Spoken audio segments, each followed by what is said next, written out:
అజ్ఞాసుడు దేవుడు నువ్వు అచ్చిలో కూర్చుండు మంచిగుండా అజ్ఞాసుడు దేవుడు నువ్వు అచ్చిలో కూర్చుండు మంచిగుండా నీకు కూడా మంచిగా ఉండాలరా. హలో నచ్చిరా ఇప్పటికి లోపలికి నేను ఎక్కడైనా భజనలకు పోతానే. సరే ఓకే, అట్లయితే అట్లా బాపండ నువ్వు బాధపడ.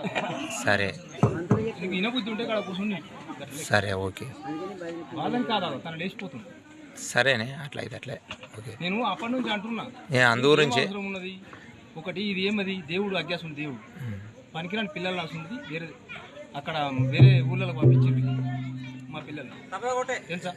అందు గురించి నువ్వు చెప్పేది విందావా? ఏం బాధపడదు ఆడ కూర్చుని. అదేనే నేను పోతానే. నేను నీతో లొల్లి పెట్టుకుంటాలే.